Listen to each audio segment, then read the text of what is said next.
तो यहां देखिए पाषाण काल।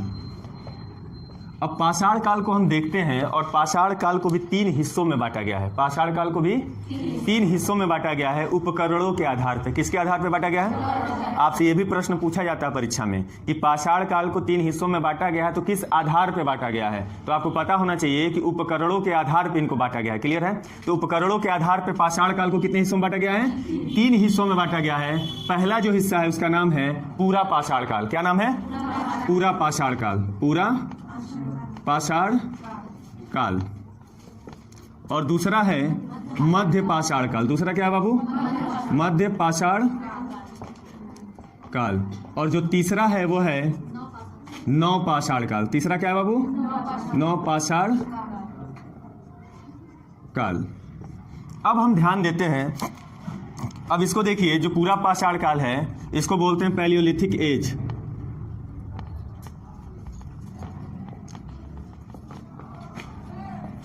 इसको बोलते हैं मेसोलिथिक और इसको बोलते हैं नियोलिथिक।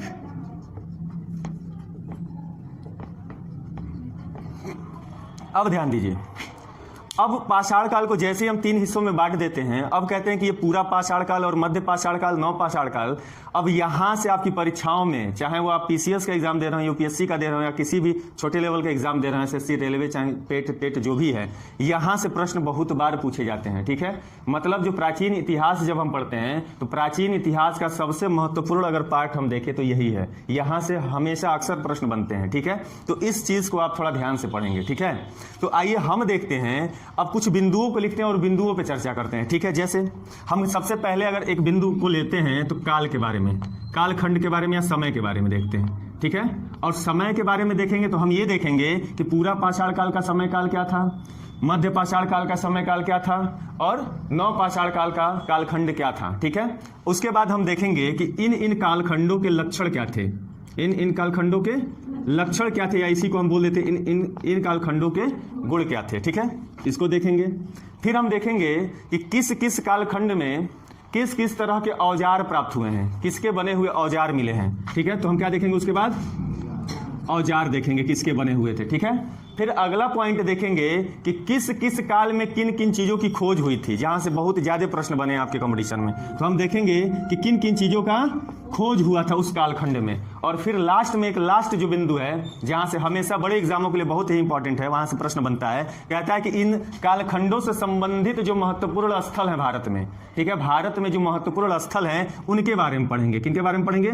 महत्वपूर्ण स्थलों के बारे में पढ़ेंगे कि महत्वपूर्ण स्थल कौन कौन से हैं, कौन कौन से जगह से ऐसे हमारे उपकरण मिले हैं इस कालखंड के। ठीक है? तो आइए एक एक बिंदु को पकड़ते हैं और समझने का प्रयास करते हैं।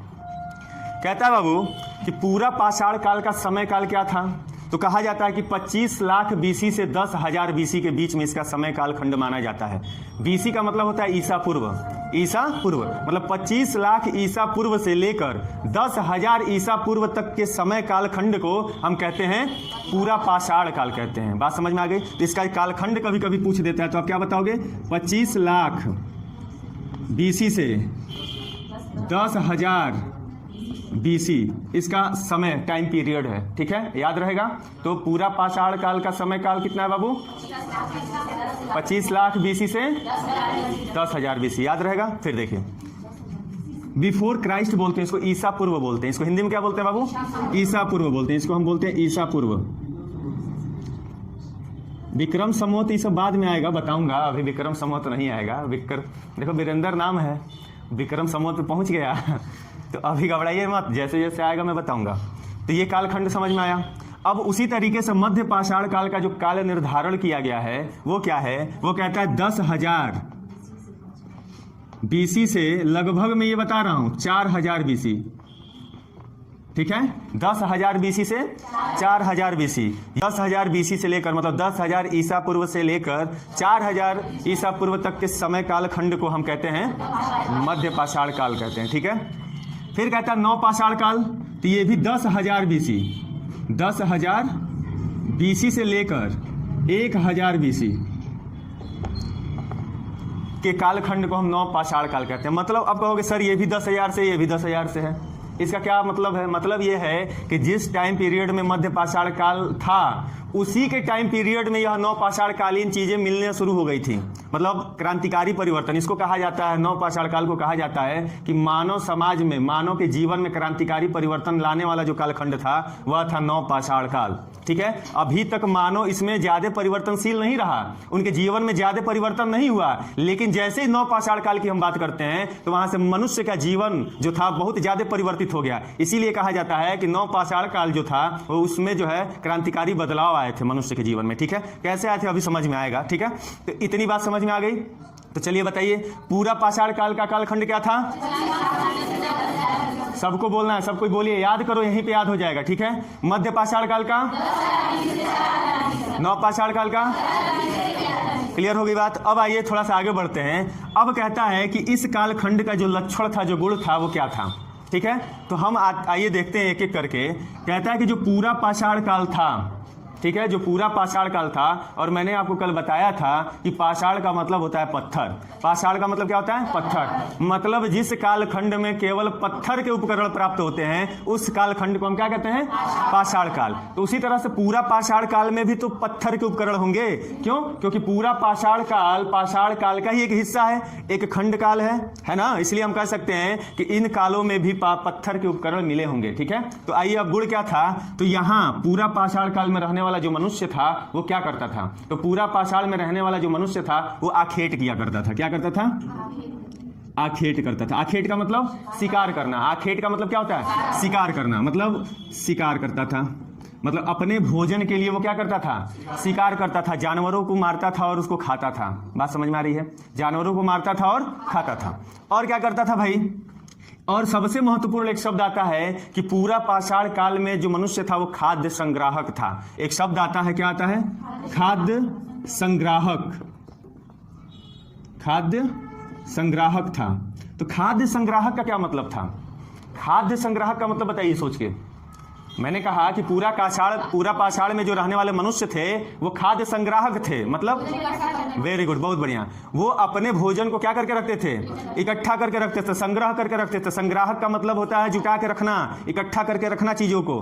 ठीक है ना, उसी को हम संग्राहक कहते हैं। संग्रह करना, इकट्ठा करना, है ना।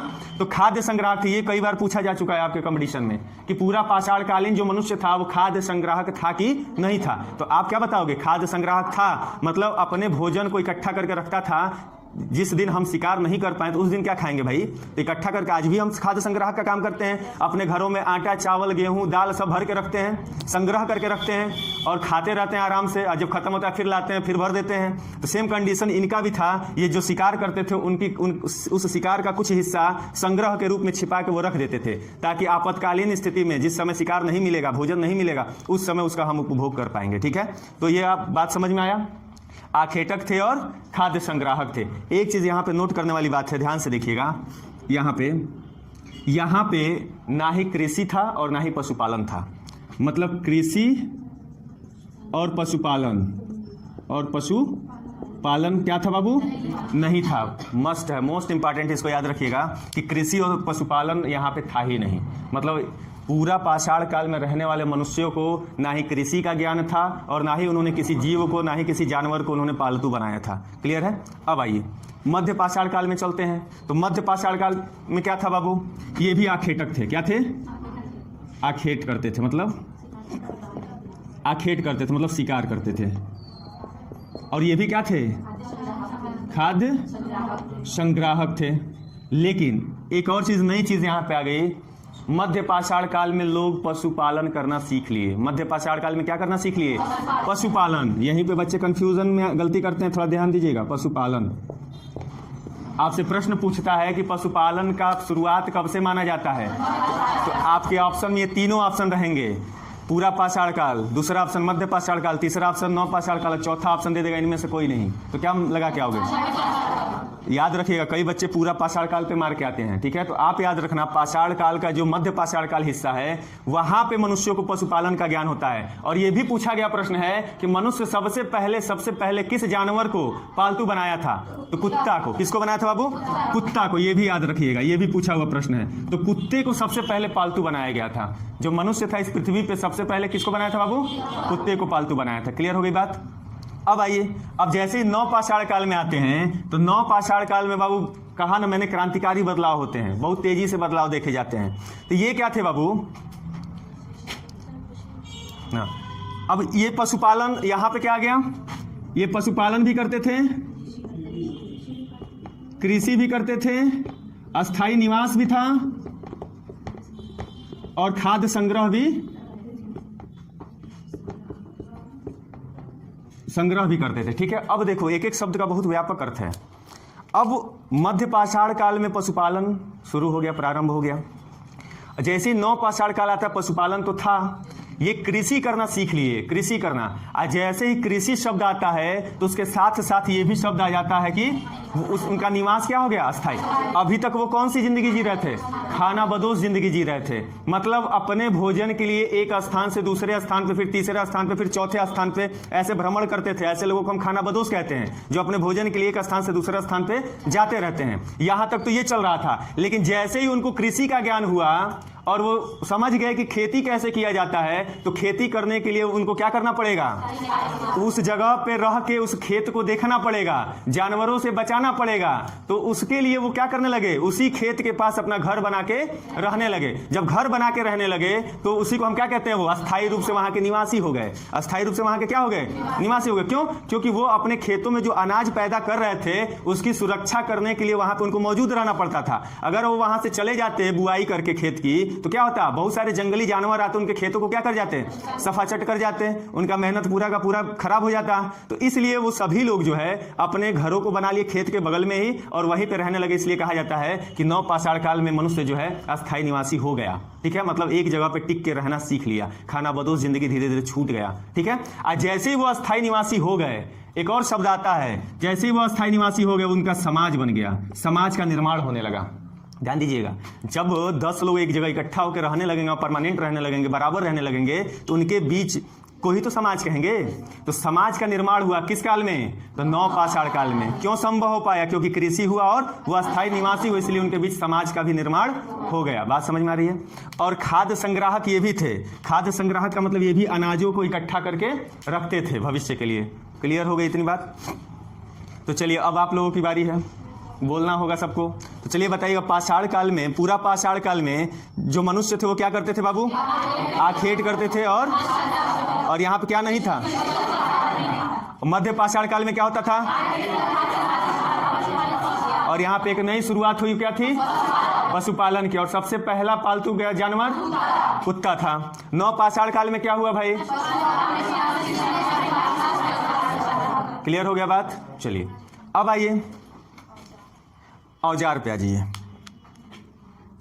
अब औजार किसके बने थे, तो पत्थरों के बने थे। औजार किसके बने थे, तो उन पत्थरों के कुछ नाम है जो आपके एग्जामों में पूछते हैं। तो एक पत्थर का नाम आता है क्वार्टजाइट। क्या नाम आता है, क्वार्टजाइट। ये पत्थर था, ठीक है, जिसका मतलब यह ऐसा पत्थर था जिसको हम क्या करते थे, तोड़ के आसानी से औजार बना सकते थे। जैसे कुछ पत्थरों को आप देखे होंगे, उन पत्थरों पर अगर चोट मारो तो टोटल का टोटल जो पत्थर होता पूरा का पूरा बिखर जाता है।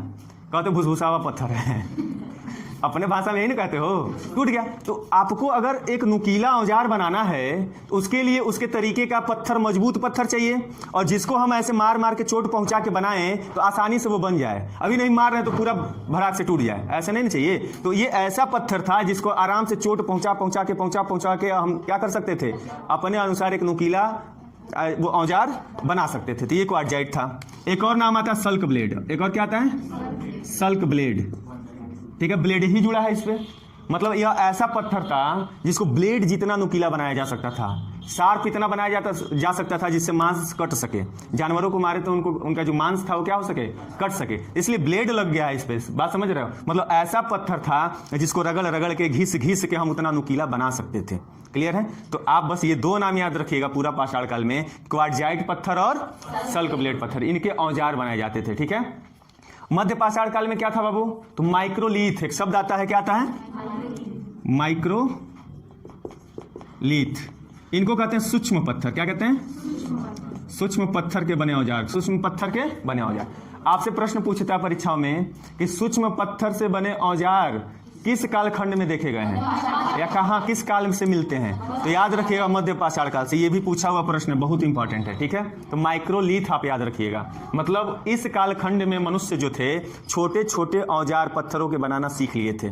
इस कालखंड में जितने औजार मिले हैं वो पत्थर के बड़े बड़े औजार मिले हैं, पत्थर के बड़े बड़े औजार मिले हैं। लेकिन जैसे ये मध्य पाषाण काल में आते हैं तो यहाँ पे पत्थरों के छोटे छोटे औजार मिले हैं। जैसे बहुत बड़े बड़े जानवरों को मारना होता था, तो जो बहुत बड़े बड़े जानवरों को मारना होता था तो बड़े बड़े औजार की आवश्यकता पड़ती थी। तो मनुष्य उस समय बड़े बड़े औजार जो है बनाते थे और उससे शिकार करते थे। और यहाँ पे आपको पता है कि मनुष्य जो है वो निर्वस्त्र रहता था, कपड़े से कोई मतलब नहीं रहता था, ठीक है, और वो ऐसे ही घूमता था, क्लियर है, नंगे अवस्था में। अब हुआ क्या कि उनको थोड़ा थोड़ा जैसे इधर हम बढ़ रहे हैं उनका ज्ञान बढ़ रहा है, अब उनको रहना था।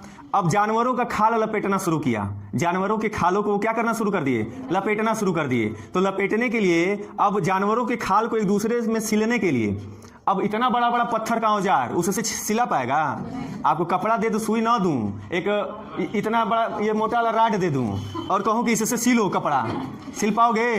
वही हाल इनका था, बड़का बड़का पत्थर था, नहीं सिल। तो ये सोचने लगे कि अब हम अपने, कहा जाता ना आवश्यकता ही आविष्कार की जननी होती है। तो जैसे जैसे इनको आवश्यकता महसूस हुई कि अब हमें छोटे छोटे औजार की आवश्यकता है, तब जाके हम उससे गुथ गुथ के जो है जानवरों के खालों को जोड़ सकते हैं और पहन सकते हैं, ठीक है, और मौसम से बच सकते हैं, जो ठंडा गर्मी बरसात आता है उससे बच सकते हैं। इसलिए यहाँ पर माइक्रोलिथ शब्द आता है कि छोटे पत्थरों से बने औजारों के बारे में बात होती है। क्लियर हुई बात? अब आइए, अब आते हैं नवपाषाण काल में। तो नवपाषाण काल में एक पत्थर आता है जिसको नाम है स्लेट,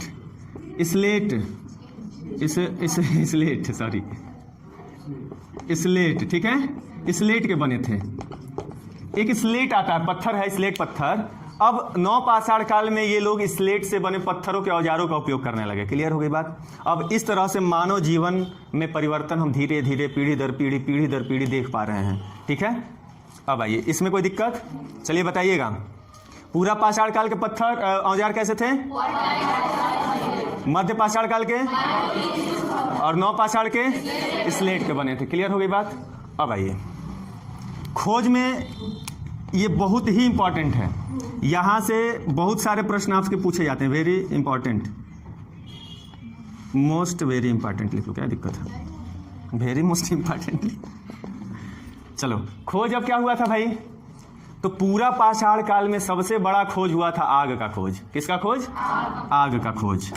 ये बहुत ही इंपॉर्टेंट है, आपसे बहुत सारी परीक्षाओं में पूछा गया है कि आग का आविष्कार किस काल में हुआ था। तो आप क्या याद रखोगे? पूरा पाषाण काल में आग का आविष्कार हुआ था, आग की खोज हुई थी। अब आग की खोज कैसे हुई थी इसका कोई प्रमाणिक साक्ष्य नहीं मिलता है। कुछ लोग कहते हैं कि जंगलों में मनुष्य जो है पत्थर से पत्थर टकरा के चिंगारी निकला और उससे आग पैदा हुआ। कुछ लोग कहते हैं कि जंगलों में जब बहुत गर्मी का समय था तो उस पर से जो पेड़ पौधे थे आपस में टकराए और टकराने से इतना हीट हो गए कि वहां पे आग लग गई जंगलों में, इस तरह से आग की आविष्कार हो गई, ठीक है। तो ऐसे लोग कहते हैं, लेकिन आप जानिएगा कि आग का आविष्कार पूरा पाषाण काल में हुआ। बाद में लोग पत्थरों से जलाने लगे थे, जो आदिमानव था वो क्या करने लगा था? पत्थरों से जलाने लगा था आग को, ठीक है। अब जैसे ही आग का खोज हो जाता है, मानव सभ्यता मतलब मानव के जीवन में बहुत ज्यादा बदलाव आ जाते हैं। अब आग का आविष्कार होने से इनके जीवन में क्या बदलाव आ गया? बहुत ज्यादा बदलाव आ जाता है। जैसे ही आग का आविष्कार होता है, वो आग के बारे में जानते हैं और पहली बार जब जंगल में आग लगता है और उस जंगल में रहने वाले जो जानवर होते हैं उसी आग में झुलस जाते हैं, भुना जाते हैं, एकदम बढ़िया से मांस पक जाता है। और जब वो पहली बार पका हुआ मांस खाते हैं तो उनको बड़ा स्वादिष्ट लगता है और पका हुआ मांस जल्दी पच भी जाता है, पेट में जल्दी गल भी जाता है। अभी तक वो कच्चा मांस खा रहे थे, अभी तक क्या कर रहे थे? जानवर को मार रहे थे, खा जा रहे थे। जैसे आज का समय शेर करता है, शिकार करता है, खा जाता है। तो जब आग का आविष्कार हो गया, आग के बारे में जान गए और जब भुना हुआ मांस खा लिए, तब उनको समझ में आया, ओहो अब हम लोग जो है पका के खाएंगे ठीक है। अब हम क्या करेंगे? अब जाते थे शिकार करके लाते थे, तुरंत पत्थर से पत्थर रगड़ते थे, वहां पे लकड़ी वगैरह सजा के पत्थर से पत्थर रगड़ते थे और आग लगा देते थे और उसमें जो है आराम से डंडा ऐसे लगा के भून के खूब बढ़िया से खाते थे। अब खाना शुरू कर दिए। आग से एक फायदा ये हुआ कि उनको भोजन पकाकर खाने का जो ज्ञान था वो मिला। दूसरा ये था कि दूसरे जानवरों से अपनी रक्षा कैसे करें। तो जब आग जला देते थे आदि मानव तो उनके पास कोई जानवर नहीं आता था, या मसाल लेके आग जला के जानवरों को ऐसे कर करके भगा दिया जाता था। इस तरीके से वो जो है और अपने आप को सुव्यवस्थित करने में सफल हुए। ठीक है, तो आग का आविष्कार तो पूरा पाषाण में काल में हुआ, लेकिन आग का जो प्रयोग था, जो व्यापक रूप से आग का प्रयोग था, आग का प्रयोग वो कहाँ शुरू हुआ? मध्य पाषाण काल में। आविष्कार तो यहाँ पे हो गया, लेकिन मध्य पाषाण काल में जो लोग थे वो अधिक रूप से इसका उपयोग करना शुरू कर दिए। ठीक है, अपनी सुविधाओं के अनुसार, मच्छरों से बचने के लिए, जानवरों से बचने के लिए, मांस को पकाकर खाने के लिए, प्रकाश करने के लिए, अंधेरे में कहीं जाने के लिए, प्रकाश करने के लिए, इन सारी चीजों के बारे में वो जो है धीरे धीरे ज्ञान अर्जित करते गए और अपने लिए उपयोग करना शुरू कर दिया। तो आग का प्रयोग मनुष्य सबसे पहले कहाँ किया था? याद रहेगा। अब आइए, अब जैसे ही हम नव पाषाण काल में आते हैं तो एक सबसे बड़ा आविष्कार होता है जो मानव सभ्यता को बदल के रख देता है। जैसे अभी तक जब उसकी खोज नहीं हुई थी, अब वो क्या था अभी नाम बता रहा हूं। जब यहाँ पे मनुष्य था तो अगर किसी वस्तु को एक स्थान से दूसरे स्थान पे लेकर जाना होता था तो वो क्या करता था? अपने सर पे उठा के या 3-4 लोग उठा के ले जाते थे। और पशुपालन यहाँ पे हो गया था तो कुछ पशुओं के ऊपर रख के भी वस्तुओं को ले जाते थे। ठीक है, लेकिन आपके नव पाषाण काल में पहिए का आविष्कार हो गया। पहिए का आविष्कार हो गया, ये क्रांतिकारी आविष्कार था। और जैसे ही पहिए का आविष्कार हो गया, अब पहिया बना के जानवरों को उसमें जोड़ के ज्यादा से ज्यादा सामग्री को और ज्यादा से ज्यादा भारी वजन वाले सामग्रियों को हम एक स्थान से दूसरे स्थान पे ले जाना प्रारंभ कर दिए। ठीक है, तो वो क्या हो गया? बहुत ही सुविधाजनक हो गया। जब पहिया आ गया तो भाई वो आराम से धकेलने पे धकला जाता था, चलता था, कम बल लगाने पे चलता था। ठीक है, तो इस तरीके से बैलगाड़ी बना होगा। भैंसा गाड़ी पहले आप सुनोगे, जब आप लोग सिंधु घाटी सभ्यता पढ़ोगे तो उसमें भैंसे गाड़ी का जिक्र आता है। भैंस को बांध के भैंसा गाड़ी बनाया जाता था। अभी भी बैलगाड़ी देखने को मिलता है, गांव में चले जाओ तो बैलगाड़ी, तो उसी टाइप का ये बना के जानवरों से उसको जोड़ के और अपने उपयोग में उसको लाते थे। क्लियर हो गई बात? इसमें कोई दिक्कत नहीं है। चलिए, आग का आविष्कार किस काल में हुआ था? इसका प्रयोग कब हुआ था? और पहिए का आविष्कार किस काल में हुआ था? नव पाषाण काल में। चलिए, पशुपालन हो गया। अब आइए, अब महत्वपूर्ण स्थल आते हैं कि मतलब भारत के वह कौन कौन से स्थल हैं महत्वपूर्ण जहां से पूरा पाषाण कालीन सामग्री हमें प्राप्त हुई है, पूरा पाषाण कालीन उपकरण हमें प्राप्त हुए हैं। ठीक है, तो सबसे पहला नाम आता है अतिरमपक्कम। अतिरमपक्कम क्या नाम आता है? अतिरमपक्कम। अतिरमपक्कम ये तमिलनाडु का एक जगह है। ठीक है, अतिरमपक्कम तमिलनाडु का एक जगह है जहां से हैंडेक्स मिला था, मतलब कुल्हाड़ी मिला था। क्या मिला था? कुल्हाड़ी। ठीक है, सबसे पहले कुल्हाड़ी कहाँ मिला था बताइए? पल्लवरम में। किसने खोजा था? Robert Bruce food. ठीक है, लेकिन अतिरमपक्कम भी एक जगह है जहां से पूरा पाषाण कालीन कुल्हाड़ी मिला है। यह कहाँ का है? तमिलनाडु का है। ठीक है, दूसरा आता है हथनोर। दूसरा क्या नाम आता है? हथनोर। हथनोर। हथनोर हथनोर जगह का नाम है। तीसरा आता है भीमबेटका की गुफा। भीमबेटका, नर्मदा घाटी में भीमबेटका। और आपसे यहाँ यह बहुत ही इंपॉर्टेंट है, यहाँ से प्रश्न बनता है भीमबेटका से। कहता है कि जो शैल चित्र मिले हैं ना, शैल चित्र का मतलब समझते हैं? शैल का मतलब होता है पत्थर और चित्र का मतलब चित्रकारिता। मतलब जो चित्रकला पत्थरों को उकेर कर किया गया हो उसको हम कहते हैं शैल चित्र। क्या बोलते हैं उसको? शैल चित्र। तो इस काल से संबंधित जो चित्र थे, जो आदि मानव गुफाओं में रहते थे तो उन गुफाओं पे उकेरते थे, पत्थरों से बनाते थे चित्र को। हम शिकार कैसे कर रहे हैं, आदमी कैसे दौड़ा रहा है जानवरों को, वो सारे चित्र हमारे कहाँ मिले हैं? भीमबेटका से मिले हैं। क्लियर हो गई बात? अब आइए, इसमें है चौपानी मांडो। इसका नाम याद रखिएगा, क्या है? चौपानी मांडो। बहुत सारे नाम है, सराय नाहर है, दमदमा है, महदहा है। ठीक है, फिर आपका चिरांद है बिहार का। अभी एक एक करके सारा लिखवा दूंगा। इसमें आएंगे तो आपको मिलेगा बुर्ज होम। क्या मिलेगा? ये बहुत ही इंपॉर्टेंट है, बुर्ज होम। इसको बोलते हैं गड्ढा घर। क्या बोलते हैं? गड्ढा घर। यहां पर बाबू पूछता है, कहता है कि कुत्ते के साथ मनुष्य के शव को दफनाने का साक्ष्य मिला है बुर्ज होम से। ये पीसीएस का बहुत फेवरेट प्रश्न है, हमेशा पूछ देता है कि कुत्ते के साथ मनुष्य को दफनाए जाने का साक्ष्य कहां से मिला है? तो बुर्ज होम से मिलता है। एक और जगह गुफ कराल, ये जम्मू कश्मीर में। कहां पे बाबू? जम्मू कश्मीर में। एक और जगह गुफ कराल, क्या है? गुफ कराल, ये भी जम्मू कश्मीर में है। और यहां से भी 9 पाषाण कालीन साक्ष्य हमें मिलते हैं। ठीक है, तो चलिए अब ये बाबू 9 पाषाण काल का है। ये 9 पाषाण काल का है। वहाँ जगह नहीं है तो यहाँ लिख दे रहा हूँ उदाहरण।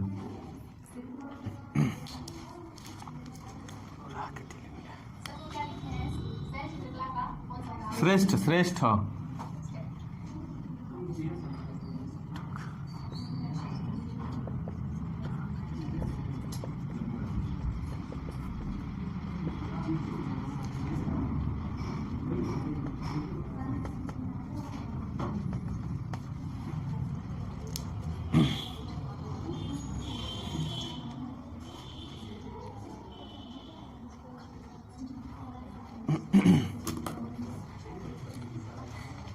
देख लीजिएगा, मध्य पाषाण काल का उदाहरण कुछ वहां लिखा हूं और नव पाषाण काल का यहां लिखा हूं। जगह नहीं है वहां पे तो इसलिए यहां लिख दिया हूं।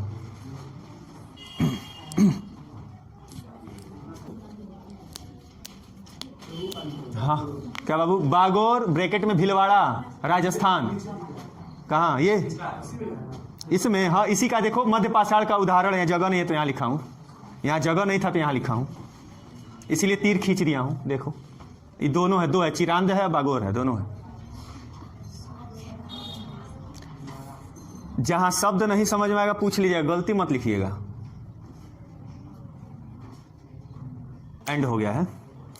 अब देखो ध्यान से देखिए, इधर पूरा पाषाण कालीन जो स्थल था वो अतिरम पक्कम, ठीक है। तो यहां से पूछता है क्या मिला था बाबू? क्या मिला था? कुल्हाड़ी। लेकिन सबसे पहले पूछेगा तो आप क्या? पल्लवरम में। कहां पे? तमिलनाडु के चेन्नई में, ठीक है। किसने खोजा था? Robert Bruce foot. कितने सन में खोजा था? 1863 में खोजा था, याद रहेगा ना। चलिए, हथनोर है, तो हथनोर जो है मध्य प्रदेश का एक स्थान है जहां से आपको पूरा पाषाण कालीन उपकरण मिले हैं, या फिर आप कह सकते हो औजार मिले हैं, ठीक है। भीमबेटका, ये भी मध्य प्रदेश का स्थान है। ये किसका है? पूरा पाषाण कालीन है। और यहाँ पे जो है शैल चित्रकला का श्रेष्ठ उदाहरण मिलता है, मतलब गुफाओं में चित्रकारिता की गई है। और भीमबेटका में इन तीनों कालों से संबंधित चित्र मिलते हैं, ये भी याद रखिएगा। भीमबेटका में तीनों कालों से संबंधित चित्र मिलता है। क्लियर हो गई बात? अब आइए, कहता है कि मध्य पाषाण काल का क्या है बाबू? चौपानी मांडव। क्या नाम है? चौपानी मांडव। बोलो, कह रहे थे नहीं बोल पा रहे हैं, बोलो। चौपानी मांडव, सब कोई बोलो। चौपानी मांडव कहाँ पे है? ये उत्तर प्रदेश में है। यहाँ से मृद भांड के प्राचीनतम साक्ष्य मिलते हैं। मृद भांड का मतलब क्या होता है? मिट्टी के बने हुए बर्तनों को हम मृद भांड बोलते हैं। मिट्टी से बने हुए बर्तनों को क्या बोलते हैं? मृद भांड। तो मिट्टी के बने हुए बर्तनों के प्राचीनतम साक्ष्य कहाँ से मिलता है? चौपानी मांडव कहाँ पर है? उत्तर प्रदेश में। सराय नाहर और महदहा, देखो महदहा है, ठीक है। क्या बोलेंगे? सराय नाहर और महदहा बोलोगे।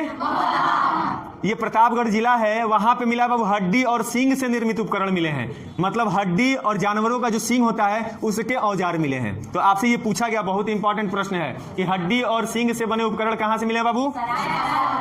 ठीक है। अब आओ, कहता है कि पशुपालन के साक्ष्य मध्य पाषाण काल में कहां से मिले हैं? तो बागौर भीलवाड़ा राजस्थान और आदमगढ़ होशंगाबाद एमपी मध्य प्रदेश में, ठीक है। उसी तरह से नौ पाषाण कालीन स्थल है बुर्ज होम, मतलब गड्ढा घर, या फिर इसी को हम गर्तावास कहते हैं। यहां से बाबू ये कहां का है?